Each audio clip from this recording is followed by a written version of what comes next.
Today I want to share with you how, as a teenager, I ended up in jail and what our Heavenly Father has done to help change my life. When I was younger, I grew up in a Christian home, a moral home, and didn't always understand everything with church and maybe agree with everything all the time. And especially as I got older, I never wanted to attend church anymore. And I was going to public school, so just kind of hung out with the people there and got involved with smoking and drugs, and as far as marijuana and pills and alcohol at around 13. I had a lot of anger and sadness and loneliness. I felt very sad, especially when I was younger. Just kind of didn't feel understood and didn't feel like I really belonged to anyone or any groups of people. Never really felt very heard or understood. And I think that I carried that with me. Just kind of felt very aimless, as many people do when they're growing up in adolescence and things like that, just trying to figure life out. And I ended up becoming more and more defiant and rebellious and cutting class and not wanting to achieve anything, didn't really have any sort of future goals or ambitions or anything like that. All I really wanted to do was get high and have fun and get drunk, and I just didn't see my life lasting very much longer than what it had been. I thought I'd probably die by 20, and I had suicidal thoughts very often, and even somewhat attempted it. I took more medication than I should have. I knew it wasn't probably super lethal, but I was like, hey, maybe if something happens, and I just ended up not feeling good, thankfully. I was scared to die because I didn't know what would happen afterwards. It was, certainly a big mystery that I wasn't yet willing to dive into, thankfully. And listening to music that was very negative, looking at movies and things like that were negative influences, they certainly make a big impact on people. Feeding things spiritually that do not care about people, demonic things, and letting that influence. And also, when I was in high school, I went into a little bit of anorexia and bulimia for a short period of time. A friend did that to lose weight, and I thought, oh, I can do that too. That seems easy. And I started, because it's like self-hate, It's, if you don't care about yourself, oh, I can do that, and it's not a big deal because it's more about the outside impressions you give people, and then not really about caring for oneself. So I was already there, so I got involved with that a little bit, quietly, secretly. And so sometimes when I would eat something that I felt guilty for eating, which you shouldn't feel guilty for eating, I would throw it up. And when I would do that, I had very bad stomach pains, and it was probably I was starting to ulcerate my intestines or stomach or something, because with the alcohol and taking pills and things like that, and not really knowing what I was doing, plus that, I was really hurting myself. And I would pray and be like, God, please help me, take this away. I won't do it again. And then the pain did go away very short time after that. And I did throw up one more time after that, and I just was like, oh, like, I'm so sorry, I won't do it again, because it was pretty bad. And then the pain left, and I didn't do it after that. And I'm really grateful for the pain that I had to go through in that, and because it would have led to, I'm sure, very devastating road, as many have gone through, many have faced. Then at 16, I was told by a friend that she would leave her window unlocked and myself and some friends could come in and party or whatever when her and her parents were away. So that's what we did one day in the summertime, and I went over there with, I think, a couple other people after we were like smoking, drinking, that type of thing.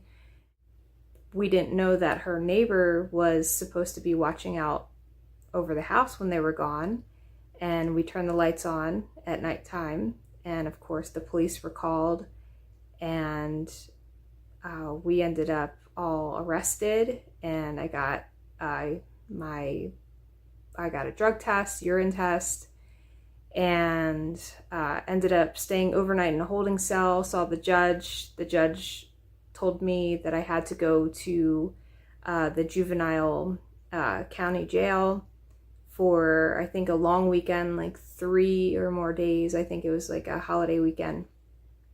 And then I was put on probation after that, and I still was like, my heart was hardened.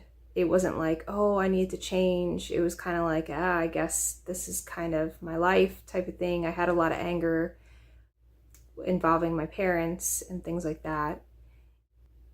I don't know, a victim mentality, I would say, that it's other people's fault and things like that. And so my parents were going to a church at the time. The pastor had recommended a program in another state that was like in a farm environment.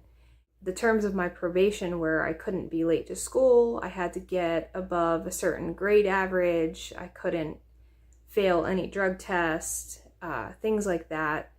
And I knew deep down I couldn't do that.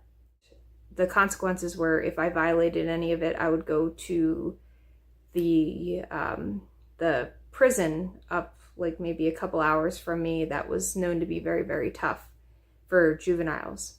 And as much as I wanted to be tough, I was not that tough. So I agreed to go to that program, and probation was allowed to carry over there in another state, and if I violated anything over there, if I failed the program, then I would end up going to the prison.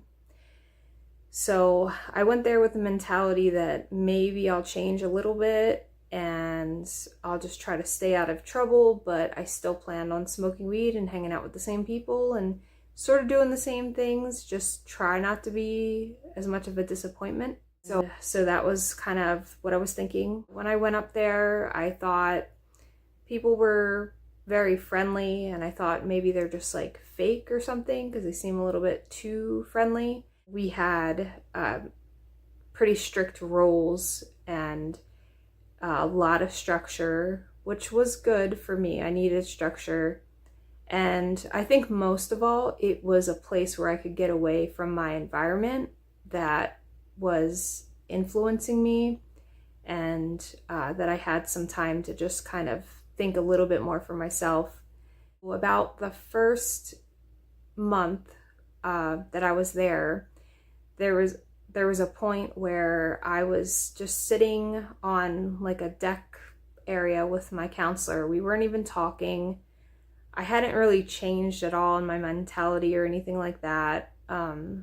Just kind of sitting there and looking outside. The day was really beautiful.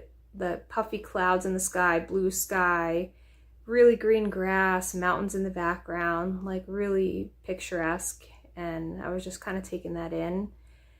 And then when I was doing that, it was like I had a thought in my head, but it wasn't something that I felt was my thought, because my thoughts were usually pretty destructive and selfish and stuff by that point.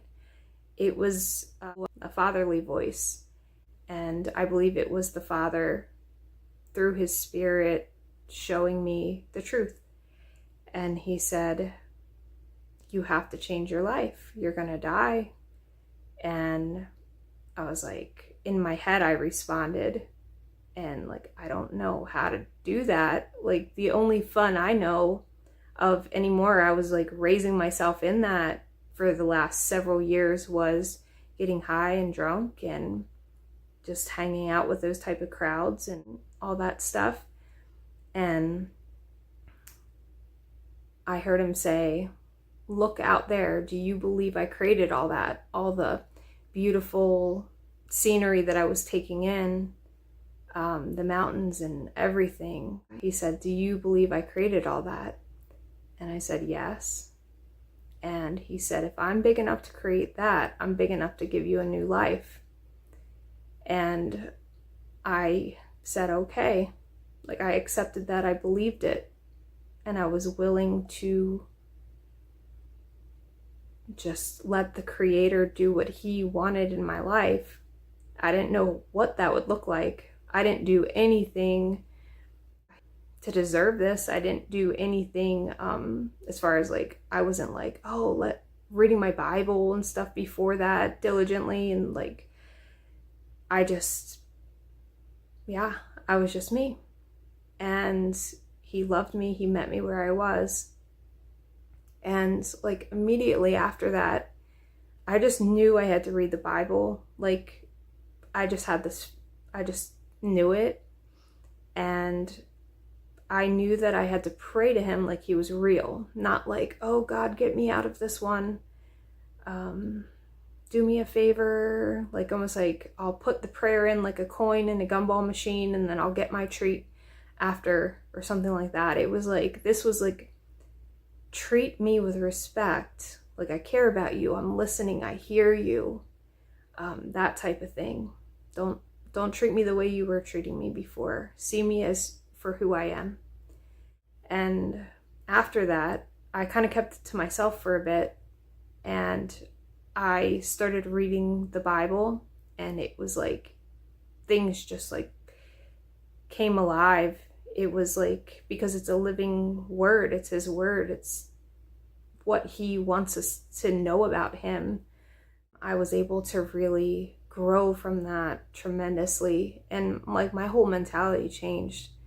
And I threw out things when I got home. I threw out like my old music. I had CDs. For those who don't know what CDs are, they're discs that play music.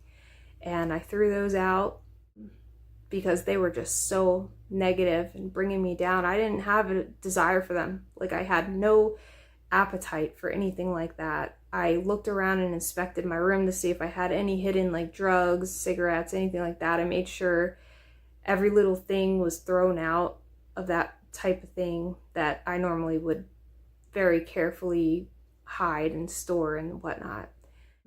I had no desire for the old ways. It was such a miracle. I'm just so grateful that He changed me, and He can change you. He can change the people in your life that are suffering and going through whatever they're going through, and it looks bleak, it looks terrible, but there's nothing too big for Him. And He's not willing. He's not willing that one should perish. He loves us all very, very, very much. I'm grateful that I've been able to live a life not free from hardship, but just feeling His presence through the good and the bad, leading me to my husband, who's a really wonderful person, giving me beautiful children, putting me in an environment where there's good people around me, and just giving me a new life and here on earth, and then looking forward to life forever with Him. And we have eternity in our hearts. We want to live forever. We know there's something. I believe that 100%. I just want to encourage you, wherever you are in life, whatever you've done, there's nothing too hard for our Heavenly Father. You're not far gone. You're not too far gone. that he just wants you to reach out, even if it's like, are you real? Do you exist? I don't even know what to believe. If you do, please help me. Show me something. Show me who you are, and wait on him. Sometimes he answers immediately. Sometimes he answers in a different way than what you've expected, but wait on him, and your life will change forever. So I just pray blessings over you and hope the very, very best for each and every one of you, you and your families. And he says, choose whom you will serve. Today is the day of salvation. Come to the waters, everyone who thirsts, having ears to hear. Come to me, that your soul